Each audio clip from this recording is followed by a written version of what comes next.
ॐ अज्ञानतिमिरान्धस्य ज्ञानञ्जनशलाकया चक्षुरोन्मिलितं येन तस्मै श्रीगुरुवे नमः। नमः ॐ विष्णुपादाय कृष्णप्रेष्ठाय भूतले श्रीमते भक्तिवेदान्त स्वामिन्निति नामिने। नमस्ते सारस्वते देवे गौरवाणी प्रचारिणे निर्विशेष शून्यवादी पाश्चात्यदेशतारिणे। जय श्री कृष्ण चैतन्य प्रभु नित्यानंदा श्री अद्वैत गदाधर श्रीवासादि गौर भक्त वृंद। हरे कृष्णा कृष्णा कृष्णा हरे हरे, हरे राम राम राम हरे हरे। हरे कृष्णा कृष्णा कृष्णा हरे हरे, हरे राम राम राम हरे हरे। हरे कृष्णा कृष्णा कृष्णा हरे हरे, हरे राम राम राम हरे हरे। जय जय श्री चैतन्य जय नित्यानंदा, जय अद्वैत चंद्र जय गौर भक्त वृंद। जय जय श्री चैतन्य जय नित्यानंदा, जय अद्वैत चंद्र जय गौर भक्त वृंद। जय जय श्री चैतन्य जय नित्यानंदा, जय अद्वैत चंद्र जय गौर भक्त वृंद। हरे कृष्णा। आज हरे कृष्णा एक वैश्विक नारा बन चुका है, एक वर्ल्ड स्लोगन बन चुका है। हरे कृष्णा विश्व के सभी बड़े शहरों में, महानगरों में, कस्बों में हरे कृष्ण महामंत्र की आज ध्वनि गूंज रही है। पूरी दुनिया में लोग धर्म, जाति, संप्रदाय, आयु, रंग इन आदि भेदों से ऊपर उठकर श्री कृष्ण नाम संकीर्तन की बाढ़ में डुबकियां लगा रहे हैं और इस प्रकार सांसारिक कष्टों की अग्नि से राहत पा रहे हैं लोग एवं दिव्य सुख का अनुभव करते हैं। तो विश्व भर के सभी भक्तों के लिए जो एकमात्र सहारा है, जो जीवन जीने का जो संबल है, जो एकमात्र उनके जीवन में आशा की किरण है, वो है श्री कृष्ण का नाम संकीर्तन। और हम भक्तों को हमारा संबल देने के लिए हम ऋणी हैं श्रील प्रभुपाद के, हम ऋणी हैं पूरी गुरु परंपरा के, हम ऋणी हैं श्री चैतन्य महाप्रभु के, जिनकी कृपा एवं अथक प्रयासों से आज हम कृष्ण नाम का अमृत चख रहे हैं। इन सभी महात्माओं में से आज हम एक ऐसे व्यक्तित्व की चर्चा करेंगे जिनका आज आविर्भाव दिवस है, अवतरण दिवस है और जिनके हम सबसे अधिक ऋणी हैं, क्योंकि इन्होंने ही सर्वप्रथम कलयुग के लोगों को गर्त में जाते हुए देखकर उनके उद्धार का प्रयास किया। इनकी ही भक्ति, तपस्या एवं पुकार, हुंकार सुनकर साक्षात श्री कृष्ण ने चैतन्य महाप्रभु के रूप में अवतार लिया। एक वैष्णव भजन है, यदि गौर न होई तो तबे की होई तो के मोन धरी ताम दे। राधार महिमा प्रेम रस सीमा जगते जाना तो के। यदि गौर न हुई तो, यानी कल्पना कीजिए यदि श्री चैतन्य महाप्रभु अवतार न लेते तो आज विश्व की क्या हालत होती। हम भक्तों की क्या हालत होती। कौन हमें महामंत्र के बारे में बताता, कौन हमें भक्ति की परिभाषा सिखाता, कौन हमें भक्ति की पराकाष्ठा बताता, कौन हमें श्री राधा कृष्ण की महिमा के बारे में सिखाता, कौन हमें हमारे आराध्य देव श्री कृष्ण के बारे में बताता।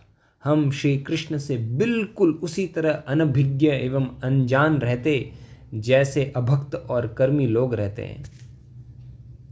कौन हमें बताता कि मनुष्य जीवन का चरम लक्ष्य भोग विलास नहीं अपितु श्री कृष्ण प्रेम प्राप्त करना है। कौन हमें बताता कि साधना क्या है और साध्य क्या है। अधर्म और पाप के पथ पर तीव्र गति से दौड़ने वाले पापियों की गति रोककर कौन उन्हें भक्ति के पथ पर चलाता। यदि चैतन्य महाप्रभु अवतार ना लेते तो कैसे हमें श्रील प्रभुपाद के चरणों का आश्रय मिलता। हम सभी 84 लाख योनियों के चक्कर में पड़े कृष्ण भक्ति से बिल्कुल अनजान बेसुध होकर इस संसार सागर में यायावरों की तरह लक्ष्यहीन भटकते रहते और अंततः अपना मनुष्य जन्म व्यर्थ गंवा देते यदि चैतन्य महाप्रभु अवतार न लेते। किंतु हम सब राहत की सांस ले सकते हैं क्योंकि आज हम ऐसी भयावह स्थिति में नहीं है। आज हमारे पास श्री चैतन्य महाप्रभु हैं, गौर निताई के रूप में उनके विग्रह हैं, उनका दिया भक्ति का ज्ञान है, उनका दिया हुआ संकीर्तन कार्यक्रम है। आज हमारे पास वो सारे साधन उपलब्ध है, सारी फैसिलिटीज है जिससे हम इसी जीवन में श्री कृष्ण को प्राप्त कर सकते हैं। और इस सब का श्रेय यदि किसी को जाता है तो वो है श्री अद्वैत प्रभु। जी हाँ, श्री अद्वैत आचार्य की कृपा से ही आज हम सभी भक्ति का रस चख रहे हैं। श्रीला कृष्णदास कविराज गोस्वामी श्री चैतन्य चरितामृत में लिखते हैं, कृष्ण यदि पृथ्वी ते कोरेन अवतार, प्रथमे कोरेन गुरु वर्गेर संचार। श्री कृष्ण यदि इस पृथ्वी पर अवतार लेने की जब इच्छा करते हैं तो पहले गुरु वर्ग अर्थात जो उनसे बड़े हैं, आदरणीय हैं, उनको इस दुनिया में भेजते हैं, उनको पृथ्वी पर भेजते हैं। पिता माता गुरुवादी यत मान्य गण, प्रथमे कोरेन सबार पृथ्वी ते जन्म। और इस प्रकार उनसे पहले उनके पिता माता गुरु जितने भी मान्यगण हैं वो सब पृथ्वी पे जन्म लेते हैं। तो चैतन्य महाप्रभु का जब अवतार हुआ था तो उनसे पहले भी ठीक इसी प्रकार हुआ था। उनसे पहले कौन कौन से जो महान विभूतियां अवतरित हुई थी उसके बारे में कृष्णदास कविराज गोस्वामी बता रहे हैं। माधवीश्वरपुरी शचि जगन्नाथ, अद्वैत आचार्य प्रकट हईले से ही साथ। माधवेंद्रपुरी, ईश्वरपुरी, श्रीमती शची माता और श्रील जगन्नाथ मिश्र, ये सभी श्री अद्वैत आचार्य के साथ अवतरित होते हैं, अर्थात ये सभी श्री चैतन्य महाप्रभु से पहले अवतरित होते हैं। तो चैतन्य महाप्रभु का अवतार सन 1486 में हुआ था, 1486 एडी में।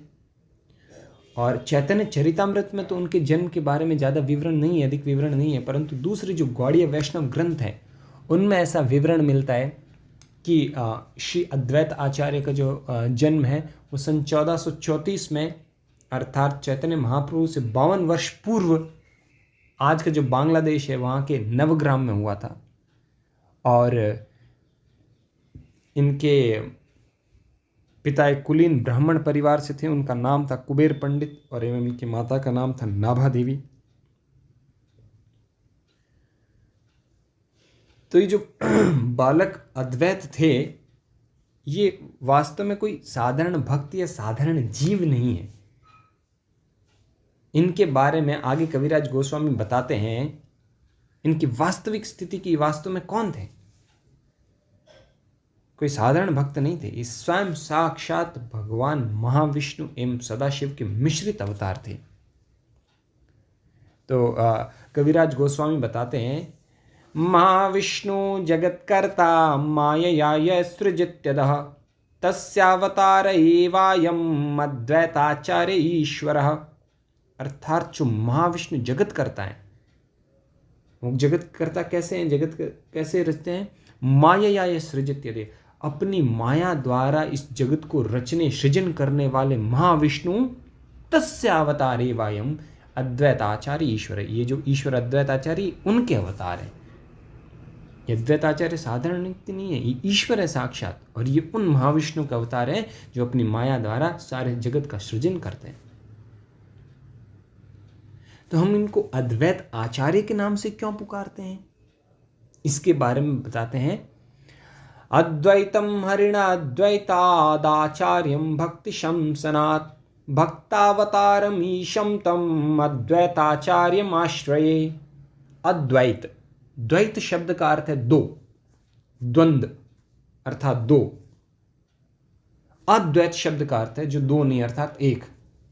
तो अद्वैतम हरिणा अद्वैतात्, अर्थात हरि और ये दो नहीं है, ये एक ही है। तो हरि से अभिन्न होने के कारण इनका नाम हुआ अद्वैत। और आचार्य अर्थ क्यों बोलते हैं आचार्य? आचार्य का अर्थ होता है गुरु, शिक्षक, जो शिक्षा देता है समाज को। तो इन्होंने किस चीज की शिक्षा दी? भक्ति शमसना, भक्ति के पथ की, श्री कृष्ण भक्ति का इन्होंने प्रचार किया, उसकी शिक्षा इन्होंने समाज को दी, मानव समाज को, इसलिए ये आचार्य कहलाए। तो इस प्रकार से ये भक्तावतारम ईशम, ईशम अर्थात स्वयं ईश्वर है और साथ ही साथ भक्त के अवतार भी हैं। उन अद्वैत आचार्य को मैं उनकी शरण लेता हूं। तो अद्वैत आचार्य स्वयं हरि हैं और हरि के भक्त के अवतार भी हैं, भक्त के रूप में भी अवतार लिया इन्होंने। तो यही अद्वैत आचार्य जो हैं, इनके ये पहले नवग्राम जो आज का बांग्लादेश है वहाँ पे इनका जन्म हुआ था। उसके बाद में सिलहट नामक स्थान पे ये स्थानांतरित हुए थे। उसके बाद में ये जो है युवावस्था में इनके पिता का जब देहांत हो जाता है तो उसके पश्चात अद्वैत आचार्य उनको श्राद्ध अर्पण करने के लिए गया जाते हैं। और जैसा कि विदित है, गया बहुत ही प्रमुख तीर्थ स्थल है जहाँ पर विशेष करके कि लोग अपने पूर्वजों को श्राद्ध और तर्पण अर्पण करने के लिए वहाँ पर जाते हैं। तो गया जाने के बाद उसके बाद में वहाँ से अद्वैत आचार्य के मन में इच्छा हुई कि दूसरे तीर्थ स्थानों का भी भ्रमण किया जाए भारत भर के। इसलिए वहाँ से वे मथुरा, वृंदावन, गोवर्धन आदि जगहों पे भी जाते हैं वहाँ के दर्शन करने के लिए भी। तो वृंदावन में एक जब छोटी सी लीला अद्वैत आचार्य की जो हुई उसका वर्णन यहाँ पर करेंगे कि जब वृंदावन में जब अद्वैत आचार्य दर्शन कर रहे थे तो वहाँ पर उन्हें आज का जो द्वादशादित्य टीला है जहाँ पे कि मदन मोहन जी का एक विशाल मंदिर आज इस टीले पर स्थित है, उस टीले की तलहटी में एक वट वृक्ष के नीचे, एक बरगद के वृक्ष के नीचे बहुत ही सुंदर विग्रह श्री अद्वैत आचार्य को प्राप्त हुए थे। ये विग्रह, इनका नाम पहले मदन गोपाल था और इनका निर्माण द्वापर युग के अंत में भगवान श्री कृष्ण के पड़पोते वज्रनाभ जी द्वारा करवाया गया था। और कालांतर में इन विग्रहों ने अपने आप को जो है धरती के अंदर समा लिया था। और उसके बाद में उन्होंने अद्वैत आचार्य को इस प्रकार से स्वप्न में दर्शन देकर अपनी स्थिति बताई और कहा कि मुझे बाहर निकालो। तब अद्वैत आचार्य ने दूसरे ब्रजवासियों के बुला के विग्रहों को बाहर निकाला और उसके बाद में इतने सुंदर विग्रह ये जो मदन गोपाल जी के थे, उन्होंने मथुरा के ब्रजवासी ब्राह्मण उनका नाम था पुरुषोत्तम चौबे, उनको सौंप दिए। और बाद में यही श्री विग्रह श्रीला सनातन गोस्वामी द्वारा पूजित होकर श्री मदन मोहन जी के नाम से सुविख्यात हुए। पहले ये मदन गोपाल जी कहलाते थे, बाद में मदन मोहन जी के नाम से सुविख्यात हुए। और आज वही मदन मोहन जी, उसके कुछ समय बाद में मदन मोहन जी वृंदावन से जयपुर और आज जो है ये करौली में विराजमान है। तो ये मदन मोहन जी की विग्रह सर्वप्रथम अद्वैत आचार्य को वट वृक्ष के नीचे प्राप्त हुए थे और इसीलिए उस वट वृक्ष का नाम आज भी अद्वैत वट है। तो इस प्रकार से जब वृंदावन में अनेक जगह दर्शन कर रहे थे, उसके बाद में अद्वैत आचार्य भारत भर के दूसरे तीर्थ स्थानों का भ्रमण करते हैं। उड़ीसा में तिरुपति और तिरुमला, और उसके बाद में दक्षिण भारत के दूसरे तीर्थ स्थलों के भ्रमण करते हुए वापस पुनः नवद्वीप आते हैं। तो अद्वैत आचार्य चूँकि पूरे भारत भर का उन्होंने भ्रमण किया और विशेषकर नवद्वीप की स्थिति से भी वो परिचित थे, तो उन्होंने एक चीज़ ऐसा देखा अद्वैत आचार्य ने कि नवद्वीप उस समय शिक्षा और ज्ञानार्जन का एक बहुत प्रमुख केंद्र था।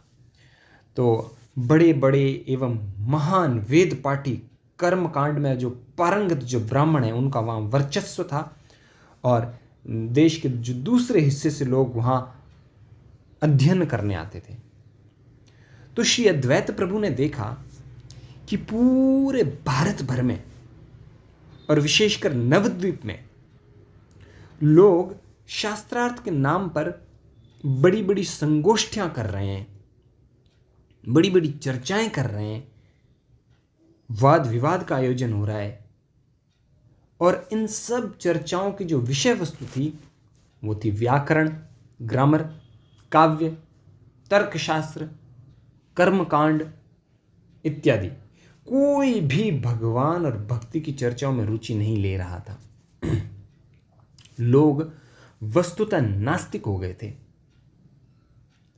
वे देवी देवताओं की पूजाओं में इतनी दक्षता और तन्मयता से भाग ले रहे थे कि कृष्ण भक्ति का विचार दूर दूर तक उनके दिमाग में नहीं था।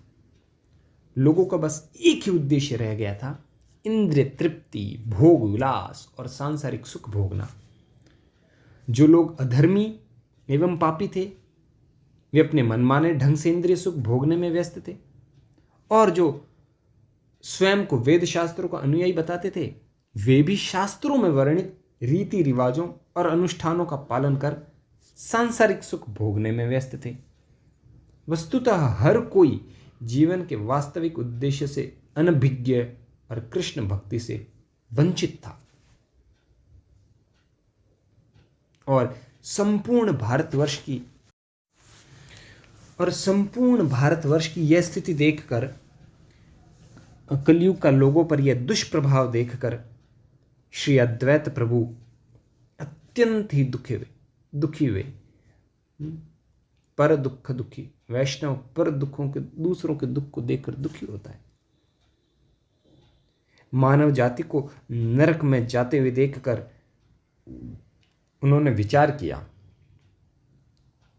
कि भारत और विश्व की यह दशा बदलने का जो सामर्थ्य है वो केवल एक ही व्यक्तित्व में है, और वे है स्वयं साक्षात भगवान श्री कृष्ण। उनके अतिरिक्त किसी में सामर्थ्य नहीं है कि लोगों की स्थिति को, उनकी इस दशा को बदल सके। इस विषय में श्री कृष्णदास कविराज गोस्वामी लिखते हैं,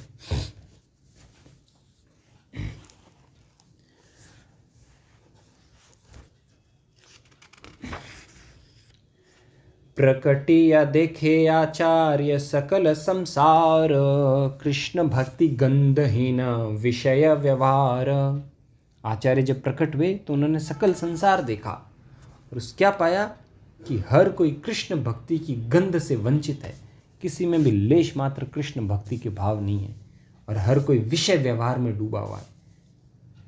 केह पाप केह पुण्य करे विषय भोग, भक्ति गंध नाही याते याय भव रोग। कोई पापी है तो कोई पुण्यवान है, परंतु हर कोई व्यस्त है विषय भोग में, भक्ति का लेश मात्र भी उनमें नहीं है, भक्ति जिससे कि उनका भव रोग मिट सकता है, लोग उससे वंचित हैं। लोक गति देखी आचार्य करुणा हृदय, विचार करे न लोकेर कैचे हित हय। और लोगों की यह गति देखकर, यह स्थिति देखकर आचार्य को हृदय में अत्यंत करुणा आई और उन्होंने विचार किया कि लोगों का हित कैसे किया जाए। अपनी श्री कृष्ण यदि करे न अवतार, अपने आचरी भक्ति करे न प्रचार। यदि स्वयं श्री कृष्ण अवतार लें और यदि स्वयं वे अपने उदाहरण से बताएं पूरे विश्व को, मानव जाति को, कि भक्ति कैसे की जाती है, तब कदाचित लोगों का कल्याण हो सकता है।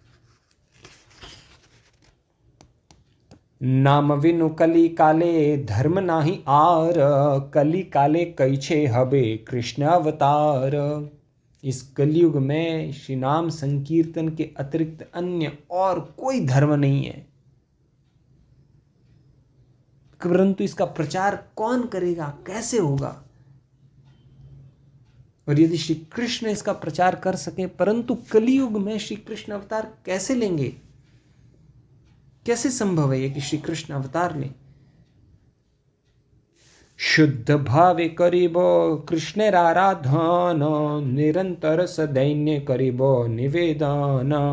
और तब श्री अद्वैत प्रभु अपने मन में एक संकल्प लेते हैं कि मैं शुद्ध मन से, शुद्ध भाव से श्री कृष्ण की आराधना करूंगा और निरंतर अत्यंत दैन्य अवस्था में दीनहीन होकर मैं उनके चरणों में बार बार निवेदन करूंगा। आनिया कृष्ण रे करो कीर्तन संचार, तब से अद्वैत नाम सफल अमार। यदि मैंने श्री कृष्ण को इस पृथ्वी पर अवतरित होकर उनसे नाम संकीर्तन प्रारंभ करवा दिया, यदि नाम संकीर्तन का उद्घाटन करवा दिया, तब मैं अपना नाम अद्वैत होना सार्थक समझूंगा। तबे से अद्वैत नाम सफल अमार। परंतु ये सब कैसे होगा? कृष्ण को अवतार में कैसे लेने के लिए बाध्य करूं? कृष्ण वश करिबे न कोन आराधने, विचारित एक श्लोक आइला तार मने। कृष्ण को वश में कैसे करूं, कौन सी ऐसी आराधना करूं, इसी के बारे में विचार कर रहे थे श्री अद्वैत प्रभु। तभी उनके मन में एक श्लोक कौंध उठा। बहुत ही महत्वपूर्ण श्लोक हम सभी भक्तों के लिए। इस श्लोक का ध्यान करके श्री अद्वैत प्रभु ने इस पर अभ्यास करके उन्होंने स्वयं श्री भगवान श्री कृष्ण को इस धरती पर अवतरित कराया था। तो ये श्लोक हम सभी भक्तों के लिए बहुत महत्वपूर्ण है। तुलसी दल मात्रेण जलस्य चुलुकेन वा, विक्रीणीते स्वमात्मानं भक्तेभ्यो भक्तवत्सलः। अर्थात यदि कोई भक्त भावपूर्वक, भक्तिपूर्वक तुलसी दल मात्रेण, अर्थात मात्र केवल और केवल एक तुलसी पत्ता और थोड़ा सा जल, कितना?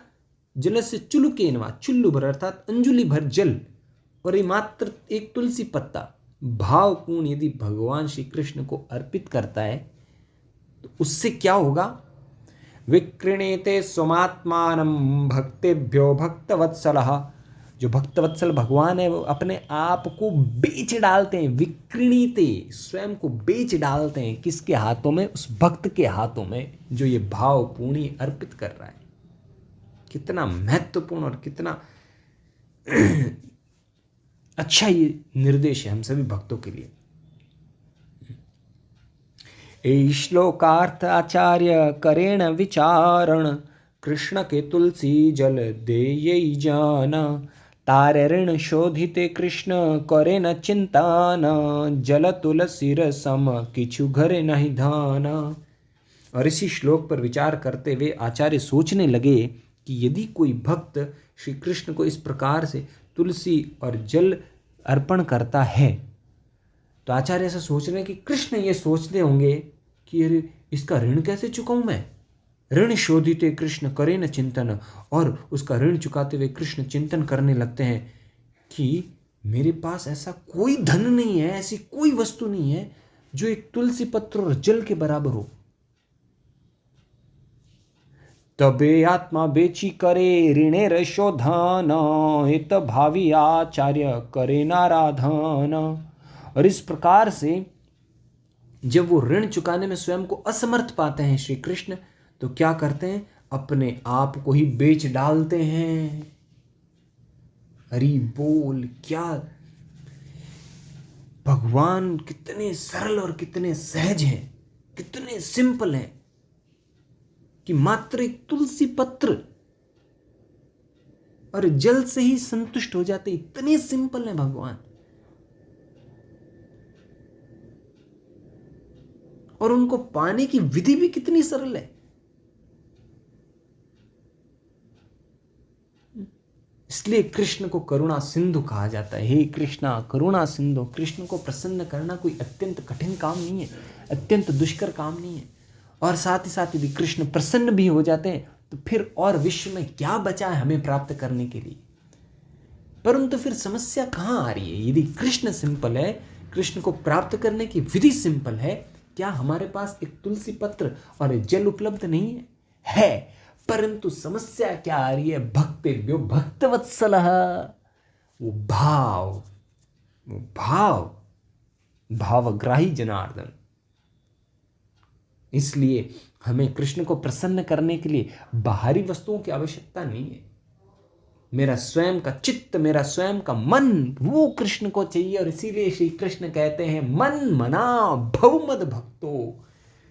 श्री कृष्ण ये नहीं कहते मुझे धन दो, मुझे वो दो। श्री कृष्ण कहते तुम्हारा मन मुझे दो, मन मुझे दो। इसी मन में हमारी सारी भावनाओं का केंद्र है ये मन। तो हमें ये समझना चाहिए कि यदि श्री कृष्ण सिंपल हैं, श्री कृष्ण को प्राप्त करने की विधि यदि सिंपल है, और अभी भी यदि मैं श्री कृष्ण को प्राप्त नहीं कर पा रहा हूं, तो इसका अर्थ है मैं कॉम्प्लिकेटेड हूं, मेरा मन कलुषित है, मेरा मन दूषित है। अन्यथा हम देखेंगे कि कैसे भी अद्वैत आचार्य यहां पर अपनी भक्ति द्वारा स्वयं श्री कृष्ण को अवतरित करवाएंगे। और इस प्रकार से विचार करके आचार्य जो है आराधना करने लगे। गंगा जल तुलसी मंजरी अनुक्षाण, कृष्ण पाद पद्म भावी करे समर्पण। और पूर्ण भक्ति भाव से, पूर्ण प्रेम भाव से भगवान श्री कृष्ण के चरण कमलों का ध्यान करते हुए आचार्य क्या करते हैं, गंगा जल और तुलसी मंजरी को भगवान को अर्पण करते हैं प्रतिदिन, बिना थके बिना रुके हुए। कृष्णेर आह्वान करे करिया हुंकार, मते कृष्णेर कराइला अवतार। और इस प्रकार से अद्वैत आचार्य की जो तीव्र पुकार सुन के जो उच्च स्वर में भगवान को बुला रहे थे, हे कृष्णा करुणा सिंधु दीन बंधो जगतपते गोपेश गोपिका कांत राधा कांत नमोस्तुते। जब वो इस प्रकार से भगवान को पुकार रहे थे आर्त भाव से, उस आर्त भाव की पुकार को सुन के भगवान श्री कृष्ण विवश हो गए इस पृथ्वी पर अवतरित होने के लिए। एक बहुत ही सुंदर विवरण आता है इन भक्ति Rasamrita Sindhu nectar of devotion में। एक जगह प्रभुपाद बताते हैं, आचार्य बताते हैं कि जब श्री कृष्ण कहते हैं कि द्रौपदी ने जब अपने उसका वस्त्र हरण हो रहा था और अपने पति एवं सभी प्रकार के वृद्धजनों से, जो गुरुजनों से उसे किसी भी प्रकार की जो सहायता की उसको अपेक्षा नहीं रही, और खुद को असहाय पाकर जब उसने दोनों हाथ ऊपर करके उसके अंतिम क्षणों में उसने जब पुकारा कि हे गोविंद, तो कृष्ण बताते हैं उसकी वो पुकार सुनकर मैं उसका ऋणी हो गया, ऋणी हो गया। और उस ऋण को चुकाने के लिए मुझे तुरंत उसके पास जाना पड़ा उसको बचाने के लिए। उसी प्रकार से हम देख रहे हैं कि यहां अद्वैत आचार्य पुकार कर रहे हैं और तुरंत भगवान अवतार भी लेते हैं। अन्यथा भगवान को अवतरित करवाना, हम सुनते हैं कि कैसे गंगा का पृथ्वी पर अवतरण हुआ था, और गंगा जी का जब पृथ्वी पर अवतरण कराने के लिए भगीरथ जी को कितनी कठोर तपस्या करनी पड़ी। जब गंगा जी को अवतरित करवाने के लिए इतनी कठोर तपस्या करनी पड़ती है, हम सुनते हैं कि कैसे हिरण्यकश्यप ने ब्रह्मा जी को प्रसन्न करने के लिए तपस्या की थी 36,000 वर्ष तक। तो यदि ब्रह्मा जैसे जीव तत्व को, हालांकि ब्रह्मा इस ब्रह्मांड के सबसे प्रमुख व्यक्ति हैं, परंतु है जीव तत्व, और उनको यदि आह्वान करने के लिए हिरण्यकश्यप जैसे महान तपस्वी को इतनी कठोर तपस्या 36,000 वर्ष तक, तो जरा चिंतन कीजिए तनिक कि जो स्वयं पूर्ण पुरुषोत्तम भगवान, यदि उनको आह्वान करना इस पृथ्वी पे, तो उसके लिए कितनी कठोर तपस्या करनी होगी। परंतु भगवान इतने सहज, इतने सरल और इतने सिंपल है कि भगवान की आर्त भाव से, जो भक्त की जो आर्त भाव से पुकार है, उसको सुन के भगवान तुरंत अवतरित हो जाते हैं। तो इसलिए हम भक्तों के जीवन में पूर्ण आशा ही आशा है कि ऐसे मेरे स्वामी और ऐसे मेरे स्वामी का मैं सेवक हूँ, मेरे जीवन में किसी भी प्रकार का कोई अंधियारा नहीं, मेरा भविष्य बहुत उज्जवल है कि उन स्वामी की तरफ मैं बढ़ने का प्रयास कर रहा हूं। तो चैतन्य अवतारे मुख्य हेतु, भक्ति रहे छाय अवतरे धर्म सेतु। तो चैतन्य के अवतार का यही मुख्य कारण था, भक्त की इच्छा के वशीभूत होकर चैतन्य महाप्रभु अवतार लेते हैं। तो इस प्रकार कृष्णदास कविराज गोस्वामी जो हैं अद्वैत आचार्य का हमें बता रहे हैं कि कितना महत्वपूर्ण इनका रोल था चैतन्य महाप्रभु को बुलाने में और इस पूरे विश्व का उद्धार करवाने में। इसलिए हमने पहले कहा था कि हम यदि किसी के सबसे अधिक ऋणी हैं तो वो है स्वयं अद्वैत प्रभु, क्योंकि उन्हीं की पुकार सुन के चैतन्य महाप्रभु और चैतन्य महाप्रभु आए। तो आज हम उस भयावह स्थिति में नहीं है जिसका हमने पहले कुछ समय पहले उसकी चर्चा की थी। यदि गौर न हुई तो तबे की हुई, तो यदि गौर नहीं होते तो हमारा क्या होता। तो इसके लिए हम अद्वैत प्रभु के सदा सदा ही ऋणी रहेंगे। और अद्वैत प्रभु चैतन्य इस विश्व में धरती पर 125 वर्ष तक रहे थे। सन 1434 से लेके 1559 तक वो अपनी लीला यहाँ पर कर रहे थे।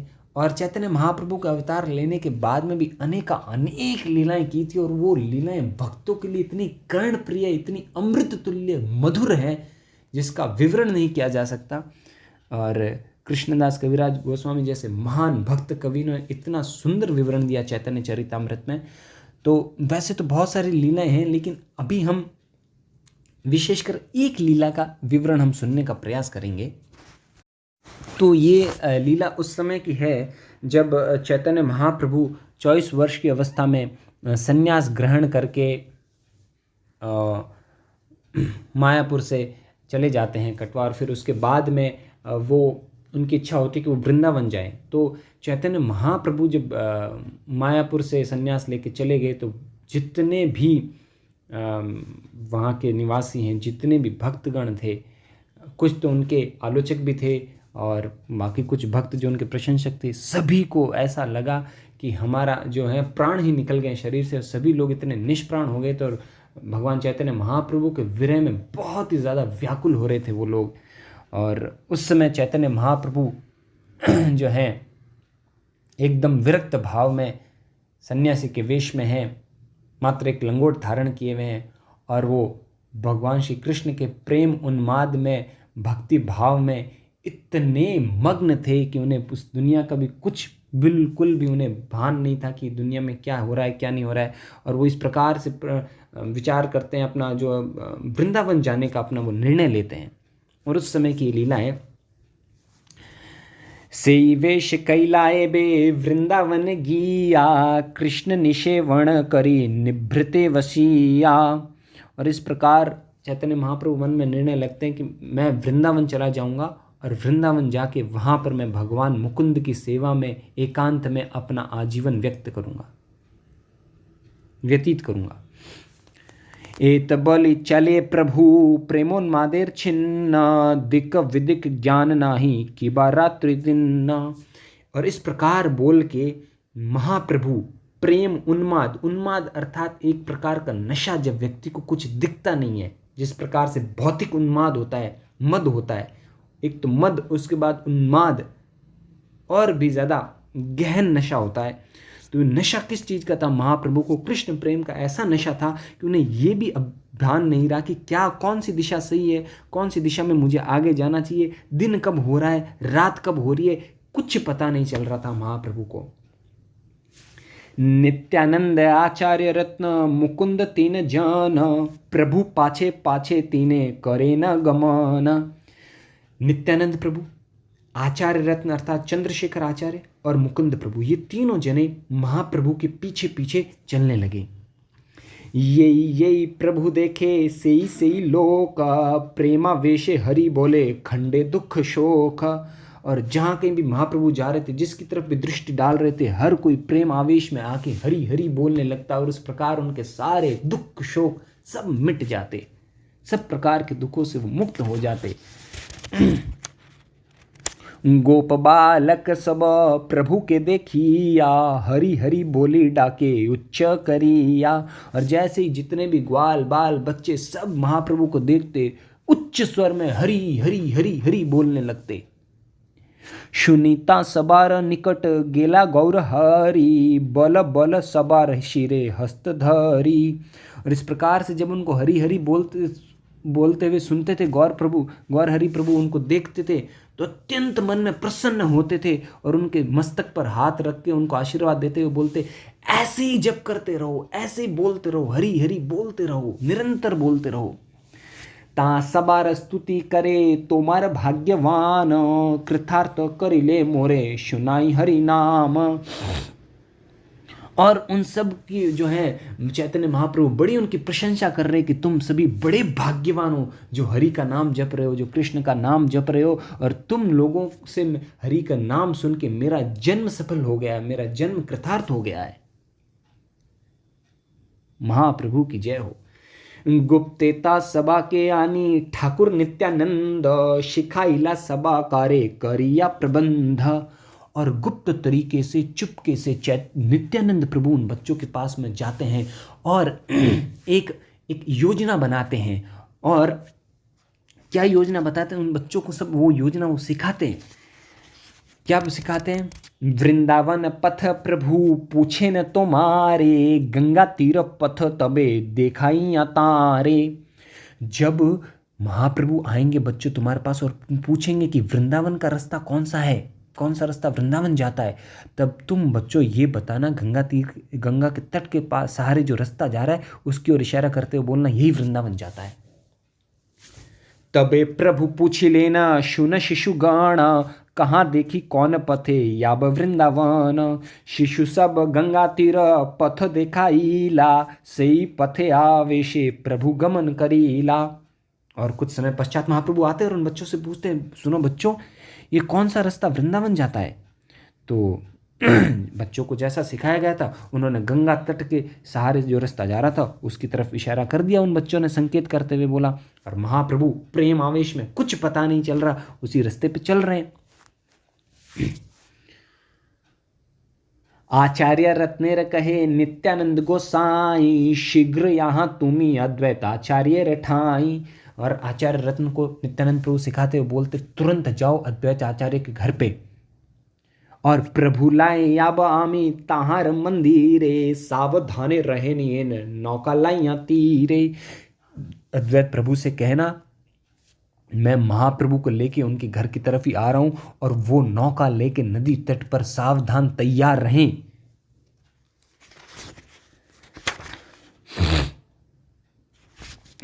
तबे नवद्वीपे तुम्ही करी है गमान, शचि सहलाइया ऐसा सब भक्त गण। और फिर तुम लोग जो है नवद्वीप चले जाना, मैं महाप्रभु को लेके शांतिपुर अद्वैत प्रभु के घर चला जाऊंगा और तुम लोग नवद्वीप जाके वहाँ से शची माता और दूसरे भक्तगणों को भी शांतिपुर अद्वैत प्रभु के घर ले आना।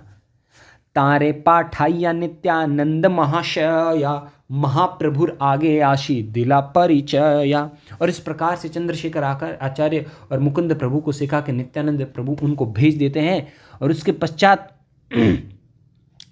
वो महाप्रभु के सामने से आके अपना इस हिसाब से आते हैं कि महाप्रभु उनको देखें, महाप्रभु को दिखाई पड़े। वो प्रभु कहे श्रीपाद तोमारा कोथा के गमान, श्रीपाद कहे तोमार संगे याब वृंदावन। महाप्रभु कहते हैं श्रीपाद तुम कहाँ जा रहे हो? नित्यानंद प्रभु कहते हैं मैं तो बस आपके संग वृंदावन जा रहा हूं। प्रभु कहे कत दूरे आछे वृंदावन, तेहो कहिन करे यमुना दर्शन। महाप्रभु कहते हैं वृंदावन जा रहे हो? अच्छा कितना दूर है वृंदावन? वृंदावन बस देखो यही, ये आगे वृंदावन, ये देखो यमुना के दर्शन कीजिए आप तो। एत बलियानी ला तारे गंगा सनिधाने, आवेश प्रभु रहिला गंगा रे यमुना ज्ञाने। और इस प्रकार से उनको गंगा के एकदम पास में लेके आ गए नित्यानंद प्रभु, और आवेश में महाप्रभु जो है गंगा को यमुना समझ के वो भी वहां पर आ गए। अहो भाग्य यमुना रे पाइलू दर्शन, एत बलि यमुनार करे न स्तवन। अरे मेरा अहो भाग्य कि मैं आज यमुना के दर्शन कर पा रहा हूं। महाप्रभु पूर्ण प्रेम भाव से यमुना की स्तुति करने लगते हैं, प्रशंसा करने लगते हैं। एत बलि नमस्कारी कैला गंगा स्नान, एक कौपिन नाही द्वितीय परिधान। और इस प्रकार से गंगा की स्तुति करके, यमुना की स्तुति करके, नमस्कार करके गंगा स्नान करने लगते हैं महाप्रभु। उसको यमुना समझ के गंगा स्नान करने लगते हैं। और महाप्रभु के पास में दूसरे कोई परिधान वस्त्र नहीं थे, एकमात्र केवल एक कोपिन थी, वो भी गंगा स्नान करने की वजह से जो है उसके कारण गीली हो गई थी। तो हे न काले आचार्य गोसाई नौका ते चाड़िया, आइला नूतन कोपेन भरीवाश बहिर्वाश लैया। और उसी समय जो अद्वैत आचार्य नौका में बैठ के उस तरफ आते हैं और अपने साथ नए एवं सूखे बहिर्वस्त्र और अंतर्वस्त्र लेकर आते हैं। आगे आचार्य आशी रहिला नमस्कार करी, आचार्य देखी बोले प्रभु मन संशय करी। और जब अद्वैत आचार्य सामने से आके महाप्रभु को नमस्कार करते हैं तो आचार्य को देखते हुए महाप्रभु मन में संशय करते हैं, डाउट करते हैं। तुम्ही तो आचार्य गोसाई ये था कहने आईला, आमी वृंदावने तुम्ही के माते जानीला। अरे तुम तो आचार्य गोसाई हो, यहां कैसे आए तुम? और मैं वृंदावन में, ये तुम्हें किसने बताया?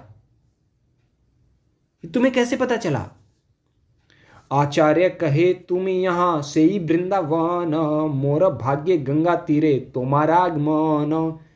आचार्य बोलते महाप्रभु आप जहां हैं वहीं वृंदावन है, जहां जहां आपके चरण पड़ेंगे वही जगह वृंदावन हो जाएगी। और मेरा अहो भाग्य कि गंगा के तट पर आपका आगमन हुआ है। प्रभु कहे नित्यानंद हमारे वंशाईला, गंगा के आनिया मोरे यमुना कहीला। महाप्रभु कहते नित्यानंद प्रभु आपने मुझे धोखा दिया है, यमुना का बोल के आप मुझे गंगा किनारे लेके आए हो। आचार्य कहे मिथ्या नाहि श्रीपाद वचन, यमुना ते स्नान तुम्ही करीला एखन। आचार्य बोलते नहीं महाप्रभु, श्रीपाद नित्यानंद प्रभु के वचन मिथ्या नहीं है, वे एकदम सही कह रहे हैं। आपने अभी वास्तव में गंगा यमुना में ही स्नान किया है। यमुना में स्नान किया है कैसे? गंगा ये यमुना वहे हैया एक धारा, पश्चिमे यमुना बहे पूर्वे गंगा धारा। कि आपने पश्चिम तट पर स्नान किया और पश्चिम तट पर यमुना की धारा बह रही है और पूर्वी तट पर गंगा की धारा बह रही है। तो यहाँ तात्पर्य में श्रीला प्रभुपाद जी बताते हैं कि प्रयागराज में जहाँ संगम होता है तो वहाँ पर यमुना जी पश्चिम दिशा से आती हैं और गंगा जी पूर्वी दिशा से आती है, और फिर दोनों का वहाँ पर संगम होता है। और उसके बाद में ये जलधारा कहलाती तो गंगा ही है, परंतु वास्तव में उसमें दो धाराएं होती है। जो पश्चिम की तरफ होती है वो यमुना जी की धारा है, और जो पूर्व की तरफ होती है वो गंगा की धारा है। तो पश्चिम धारे यमुना बहे ताहा कैले स्नान, आर्द्र को पीन छाड़ी शुष्क कर परिधान। तो आपने वास्तव में पश्चिम दिशा में ही जो है आपने स्नान किया है, और इसलिए आपका श्रीपाद जो नित्यानंद प्रभु उनका कहना गलत नहीं है। महाप्रभु आप कृपया करके आप क्रोध त्याग दीजिए और अपने जो गीले वस्त्र हैं उनको त्याग कर नए सूखे वस्त्रों को धारण कीजिए। प्रेमावेश 3 दिन आछ उपवास, आजी मोरा घरे भिक्षा चल मोर वास। आप प्रेम आवेश में आके भगवान के आप 3 दिनों से उपवास कर रहे हैं, आप बिल्कुल भी आपने जो है किसी भी प्रकार से अन्न ग्रहण नहीं किया है, तो आप आज मेरे घर चलिए, वहाँ भिक्षा ग्रहण कीजिए, आप मेरे निवास स्थान पर चलिए महाप्रभु। एक मुष्टि अन्न मुई करी याछो पाक, सूखा रूखा व्यंजन कैलूं सूप आर शाक। बहुत ही महत्वपूर्ण श्लोक है। यहाँ पर अद्वैत आचार्य अत्यंत दीनहीन बन के क्या कह रहे हैं, एक मुष्टि अन्न मुई, मैंने एक मुट्ठी चावल पकवाया है और थोड़ा रूखा सूखा कुछ व्यंजन बनाया है और सूप और शाक बनाया है, तो आप चल के उसको ग्रहण कीजिए। मैंने कोई बहुत ही भव्य व्यंजन नहीं बनवाए महाप्रभु, एक सन्यासी को भव्य व्यंजन ग्रहण नहीं करने चाहिए, इसलिए मैंने आपके हिसाब से थोड़ा बहुत कुछ अन्न ग्रहण, आप जो है आप चलिए और अन्न ग्रहण कीजिए वहाँ पे। आगे हम विवरण देखेंगे, सुनेंगे कि किस प्रकार से अद्वैत प्रभु ने अपने घर पर अनेक प्रकार के व्यंजन बनवाए थे। तो एत बलि नौकाया चढ़ैया नील निज घर, पाद प्रक्षालन कैला आनंद अंतर। और इस प्रकार से नौका में चढ़ा के नित्यानंद प्रभु और चैतन्य महाप्रभु को अद्वैत आचार्य शांतिपुर अपने निवास स्थान पर ले आए और वहाँ पर लाके उन दोनों के पाद प्रक्षालन किया, उनके चरण धोए और मन में अंदर आनंद से जो है वो आनंद विभोर हो रहे हैं अद्वैत प्रभु के। आज महाप्रभु का संग मिला उन्हें। प्रथमे पाक कार्याचे आचार्याणी, विष्णु समर्पण कैला आचार्य आपनी। और सर्वप्रथम आचार्यणी अर्थात सीता ठाकुरानी जो अद्वैत प्रभु की अर्धांगिनी है, उन्होंने अनेक प्रकार के व्यंजनों को बनाया अपने हाथों से। और विष्णु समर्पण कैला आचार्य आपनी अर्थात अद्वैत प्रभु ने अपने हाथों से जितने भी प्रकार के व्यंजन थे उन सबको भगवान विष्णु को भोग लगाया। अब आगे जो विवरण आएगा विविध प्रकार के व्यंजनों का, हम सुनेंगे कि इतने प्रकार के व्यंजन बनाए थे सीता ठाकुरानी ने कि कविराज गोस्वामी कह रहे हैं कि मैं उनका विवरण नहीं कर पा रहा।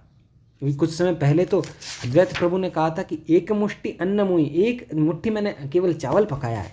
और आगे विवरण देखिए, 3 ठाई भोग बढ़ाईला समकारी, कृष्णेर भोग बढ़ाईला धातु पात्रोपरी। जितने भी प्रकार के व्यंजन बनाए गए थे उन सबको 3 भागों में बांटा गया था और भगवान कृष्ण को भोग लगाने के लिए मध्य में एक धातु की जो है थाली रखी गई थी, बड़ा सा थाल रखा गया और उसमें भगवान के सारे भोग रखे गए थे। और इसके अलावा 2 जो बड़े बड़े केलों के पत्ते पे भोग सजाए गए थे, लगवाए गए थे। तो इस प्रकार से 3 भागों में बांटा गया था। जितने भी प्रकार का जो भोग बना था उसको बराबर के 3 भागों में बांटा गया था। अब सुनिए क्या क्या व्यंजन बनाए थे। मध्य पीत घृत सिक्त शाल्य नेर स्तूप, चारिदिके व्यंजन डोंगा आरमुद्ग सूप।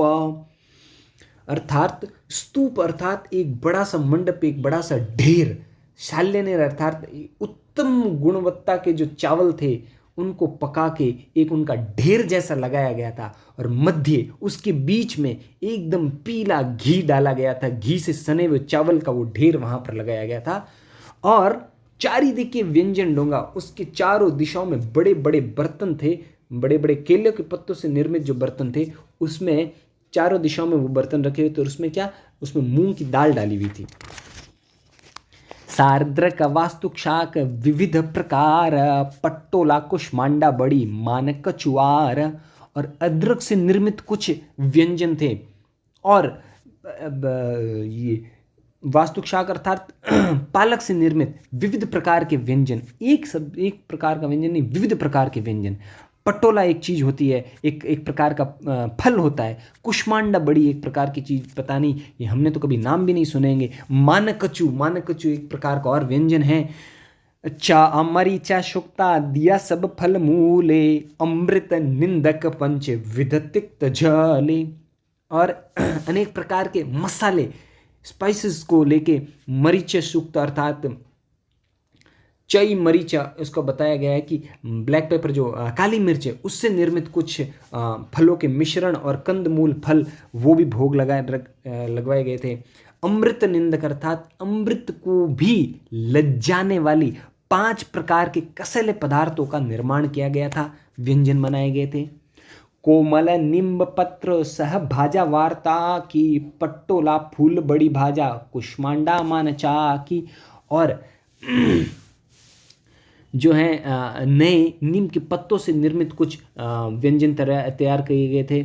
और पटोला का जैसे भी हमने सुना था एक प्रकार का फल है, उससे और भी प्रकार के व्यंजन तैयार किए गए थे। फूल बड़ी एक प्रकार की चीज़ होती है। कुछ फ्राइड आइटम्स थे, भाजा थे, कुष्मांडा थे, और मानचाकी, मानकचू। हरे कृष्णा, इतने प्रकार के विविध व्यंजन। तात्पर्य में प्रभुपाद जी लिखते हैं कि हमारे जो भक्तगण भगवान का भोग तैयार करते हैं, उन सभी को ये इन व्यंजनों का लिस्ट तैयार करना चाहिए और उन्हें भी इस प्रकार के व्यंजन तैयार करके भगवान को भोग लगाने चाहिए। नारिकेला शस्य छैया शर्करा मधुरा, मोचा घंटा दुग्ध कुष्मांडा सकल प्रचुरा। और प्रचुर मात्रा में, भरपूर मात्रा में नारिकेला शस्य अर्थात जो नारियल की गुदा होती है उससे निर्मित कुछ व्यंजन बनाए गए थे। दही से निर्मित, दही को मीठा करके मधुर करके उसके कुछ व्यंजन बनाए गए थे। मोचा घंटा अर्थात एक प्रकार का केले के फूलों से निर्मित एक व्यंजन है। दुग्ध कुष्मांड अर्थात दूध को खूब उबाल के उस प्रकार को उसमें एक प्रकार का व्यंजन तैयार किया गया था। मधुर अम्ल बड़ा अम्लादि पंच छय सकल व्यंजन कैला लोकयत हया। और जितने भी लोग हैं सभी का पेट भर जाए इस हिसाब से अनेक प्रकार के व्यंजन बनाए गए थे। मधुर, मीठे, अम्ल, खट्टे, बड़े अर्थात इस प्रकार के कुछ केक जैसी कुछ चीज़ें बनाई गई थी और 5-6 प्रकार की खट्टी और चीज़ें बनाई गई थी। और सब प्रकार की सब्जियां, एक नहीं कई प्रकार की सब्जियां बनाई गई थी ताकि सभी लोगों का पेट भरपूर मात्रा में भर जाए। मुदगा बड़ा, कला बड़ा, माशा बड़ा मिष्टा, क्षीर पुली नारिकेला यत पीठा इष्टा। अनेक प्रकार के मूंग दाल के बड़े और उड़द दाल के बड़े और कला बड़ा एक प्रकार की जो फ्राइड बनाना से कोई चीज़ बनती है वो भी बनाया था। और मिठाई बनाई थी। खीर पुली खूब जो है गाढ़े दूध से खीर बनाई गई थी। और नारिकेल अर्थात फिर से नारियल की कुछ चीज़ें बनाई गई थी। और इस प्रकार से अनेक प्रकार की चीज़ें बनाई गई थी। हरि बोल। 32 आथिया कलार डोंगा बड़ा बड़ा, चले हाले नाही डोंगा अति बड़ा दड़ा। और इस प्रकार जो केले के पत्तों से निर्मित कुछ इतने बड़े पात्र बनाए गए थे, इतने बड़े बड़े थे कि वो आसानी से हिलते भी नहीं थे। और उन सब पात्रों को व्यंजनों से भर दिया गया। 50 डोंगा व्यंजने पूरी या, 3 भोगेर आशे पाशे राखीला धरिया।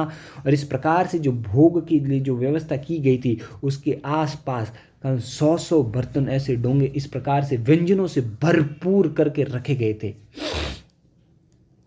विभिन्न प्रकार के सब्जियों से और व्यंजनों से भरे हुए। सघृत पायस नवमृत कुंडिका भरिया, 3 पात्र घनावृत दुग्ध राखेत धरिया। और एक प्रकार का पायस में एक प्रकार की विशेष खीर होती है घी से निर्मित, और उसमें नवमृत कुंडिका अर्थात नए जो मिट्टी के घड़े होते उसमें भर के वो रखी गई थी। और 3 पात्रों में जो है 3 बड़े बड़े मिट्टी के घड़ों में घनावृत अर्थात खूब ओटाया हुआ दूध भर के रखा गया था। दुग्ध चिड़ा कला आर दुग्ध लक लकी, यते करीला ताहा कहिते न शौकी। अरे बाप रे बाप, कविराज गोस्वामी यहाँ पर कह रहे हैं कि कहिते न शकी। अरे मैं कह नहीं पा रहा हूँ क्या क्या निर्माण किया गया था। दुग्ध लकलकी, एक दूध में एक लाऊ नाम की एक चीज़ होती है, उससे लकलकी नाम की एक चीज़ बनती है, उसका निर्माण किया गया था। दूध में डाल के दूध चिड़ा बनाया गया था। और भी इतनी सारी चीज़ें कि कहिते न शकी, कह नहीं पा रहा हूँ। दुई पाश धरिला सब अमृत कुंड भरी, चंपा कला दधी संदेश कहिते न पौरी। अभी चंपा कला नाम की एक चीज़ बनाई, दही के साथ दही भी है, संदेश भी है, और उन सब को भी मिट्टी के बर्तनों में भर भर के रखा गया था। अन्न व्यंजन उपरी दिला तुलसी मंजरी, 3 जले पात्रे सुवासित जल भरी। और हम देख रहे हैं कि अद्वैत प्रभु ने कितना बड़ा धोखा दिया है महाप्रभु को, ये बोल के कि मैंने 1 मुट्ठी अनाज पकाया है और जितने भी प्रकार के व्यंजन थे सैकड़ों की मात्रा में, उन सब के ऊपर तुलसी मंजरी रखी गई थी और 3 पात्रों में, बड़े बड़े पात्रों में, क्योंकि 3 भागों में बांटा गया था सारे व्यंजनों को, तो बड़े बड़े बर्तनों में सुवासित जल भरी, अर्थात सुगंधित गुलाब जल भरा हुआ था। और 3 शुभ्र पीठ तार ऊपर वसन, ई रूपे साक्षात कृष्ण कराइला भोजन। इस प्रकार से 3 बड़े बड़े पीठ लगाए गए और उनके ऊपर सफ़ेद धवल वस्त्र बिछाए गए और साक्षात भगवान श्री कृष्ण को भोग लगाया गया। आरतीर काले दुई प्रभु बोलाईला, प्रभु संगे सबे आशी आरती देखीला।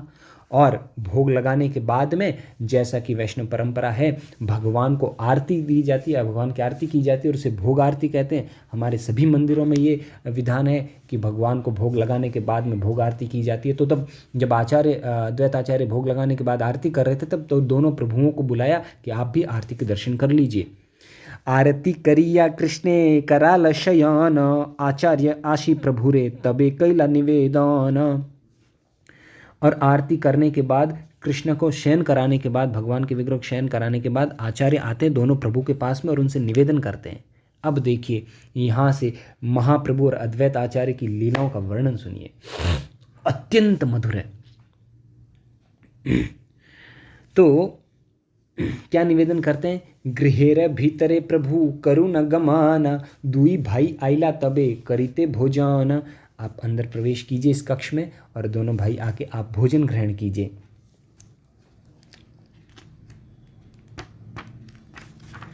मुकुंद हरिदास दुई प्रभु बोलाईला, योड़ हाथे दुई जन कहिते लागीला।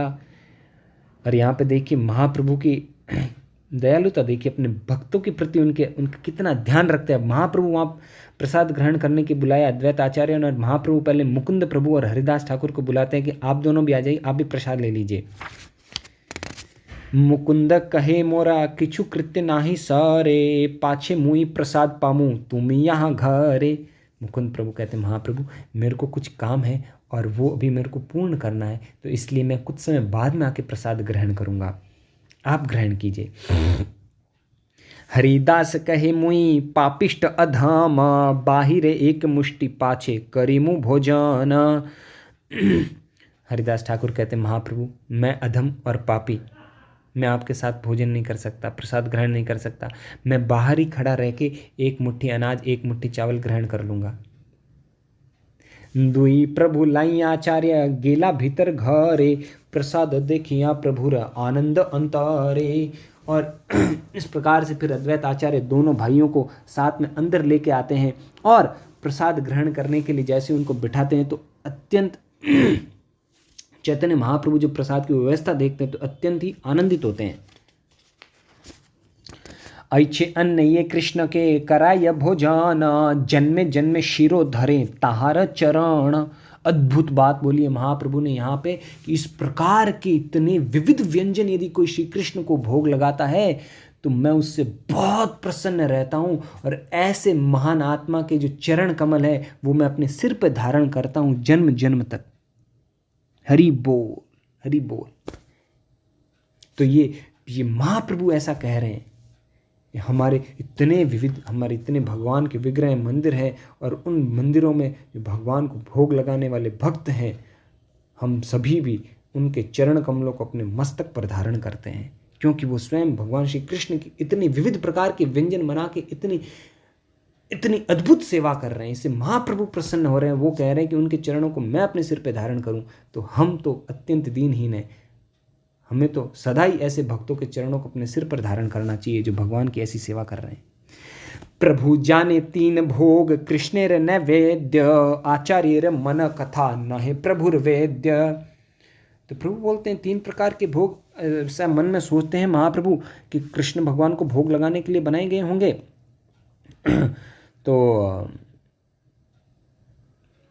अद्वैत आचार्य के मन में क्या चल रहा है ये महाप्रभु नहीं जान पा रहे। वो सोच रहे हैं कि ये तो भगवान को भोग लगाने के लिए इतने विविध प्रकार के व्यंजन बनाए गए थे और लोगों में वितरित हो जाएंगे। तो प्रभु बोले वैशाती ने करिए भोजन, आचार्य कहे आमी करीब परिवेशन। महाप्रभु बोलते हैं चलिए तीनों बैठते हैं, हम तीनों भोजन करते हैं। तो आचार्य कहते हैं, अद्वैत आचार्य कहते हैं नहीं, आप दोनों बैठिए महाप्रभु, मैं आपको जो है सेवा करूँगा, पुरस्कारी करूँगा, परिवेशन करूँगा। कोन स्थाने वशिब आर आन दुई पात अल्प करी आनी ताहे देह व्यंजन भात। तो कौन से स्थान पे बैठे हैं वो देखते हैं कि आप मेरे को थोड़ा सा केला पत्ता ला के दे दीजिए और थोड़ा सा मेरे को सब्जी और अन्न मेरे को ला के दे दीजिए। तो थोड़ा सा राइस, थोड़ा सा चावल और थोड़ी सी सब्जी लेंगे महाप्रभु। आचार्य कहे वैशा दोहे पिंडर ऊपरे एत बलि हाथे धरी वशाइला नुहारे। तो जो 2 केलों के पत्तों के जो भोग लगाए गए थे उन पे, उनके आगे जो आसन बिछाए गए थे, तो अद्वैत आचार्य ने उन दोनों महाप्रभु और नित्यानंद प्रभु के हाथ पकड़ के वहां पर उन दोनों को बिठाया। प्रभु कहे सन्यासी रे भक्ष्य नहीं उपकरण, यह खाइले कैचे हय इंद्रिय वारण। और जैसे उन्होंने देखा कि उनके सामने इतने विविध प्रकार के व्यंजन बनाए गए और अद्वैत आचार्य उनको उनके सामने बिठा रहे उन व्यंजनों के, तब महाप्रभु बोलते रहे मैं सन्यासी हूँ, इतना कैसे खाऊंगा, और इतना खाऊंगा तो मेरी इंद्रिय वश में कैसे रहेगी। आचार्य कहे छाड़ तुम आपनार चूरी, आमी सब जानी तुम्हारा सन्यासीर भारी भूरी। तब अद्वैत आचार्य कहते छोड़िए महाप्रभु, ये आपकी ये जो आप ये ड्रामा कर रहे हैं इसको छोड़िए आप, मैं सब जानता हूँ कि आप सन्यासी हैं, क्या कर रहे हैं, आप अपने आप को जो छुपा रहे हैं उसको छोड़िए। भोजन करह छाड़ा वचन चातुरी, प्रभु कहे ए तो अन्न खाइते न परी। अद्वैत आचार्य कहते हैं कि आप अपनी वाक चातुर्य छोड़िए और आप भोजन कीजिए। महाप्रभु कहते हैं अरे इतना अन्न, इतना भोजन तो मैं नहीं कर पाऊंगा। आचार्य बले अकपटे करह आहार, यदि खाइते ना पार पाते रहीबेक आर।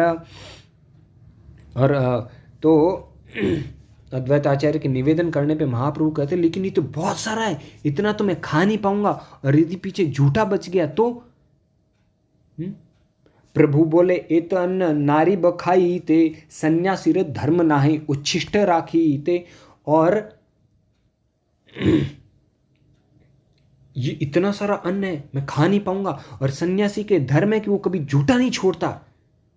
आचार्य बले नीला चले खाओ 54 बार, एक बारे अन्न खाओ शत शत भार। अद्वैत आचार्य बोलते क्या बोल रहे हैं आप, नीलाचल में पुरी में आप 54 बार अन्न खाते हैं और एक बार में आप कई कई क्विंटल अनाज खा जाते हैं। कितने कितने बड़े बड़े बर्तनों में भरा हुआ अनाज आप खा जाते हैं, और वो भी दिन में 54 बार। 3 जनार भक्ष्य पिंडा तुम्हारा एक ग्रास, तारा लेखाए यही अन्न नाहे 5 ग्रास। और 3 जने जितना भोजन करते हैं उतना तो आपका एक निवाला होता है, और ये सारा जो भोजन है ये तो आपके 5 निवाले भी नहीं होंगे। मोर भाग्य मोर घरे तोमार आगमन, छाड़ा हाथ चातुरी प्रभु करहा भोजन। आप मेरे घर पे आए हैं भगवान, आप मेरे घर पे, आप मेरा ये जो है अहोभाग्य, मेरा सौभाग्य कि आप मेरे घर पे आए, इसलिए मैं भी निवेदन कर रहा हूँ कि आप वाक चातुरी छोड़िए और आप भोजन कीजिए भगवान, भोजन कीजिए।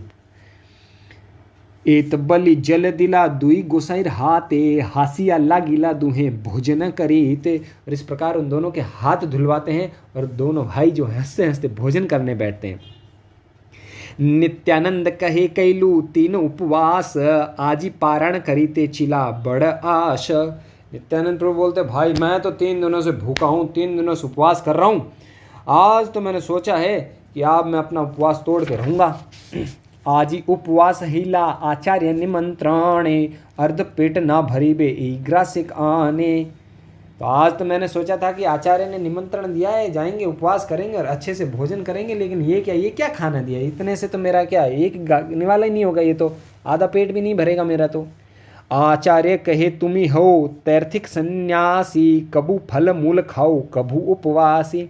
तो अद्वैत आचार्य बोलते नित्यानंद प्रभु से देखिए ऐसी बात है, आप तीर्थ करने वाले, तीर्थाटन करने वाले सन्यासी हैं, कभी कंदमूल फल खाते हैं, कभी उपवास करते हैं, तो कोई बात नहीं, जितना मिला उतना ही लीजिए।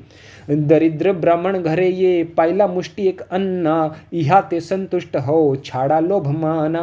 हे श्रीपाद, आप लोभ छोड़िए और जो मैं दरिद्र गरीब ब्राह्मण हूँ, मेरे घर पे ये जो एक मुट्ठी अनाज है इसी से संतुष्ट हो जाइए, ज़्यादा लोभ मत कीजिए आप। नित्यानंद बले यबे कैले निमंत्रण, तात दिते चाह यत करिए भोजन। तो नित्यानंद प्रभु बोलते हैं, कुछ भी हो, तुमने मुझे निमंत्रित किया है तो सीधी सी बात है, जितना मुझे चाहिए, जितना मैं खाऊंगा उतना मुझे देना होगा आपको।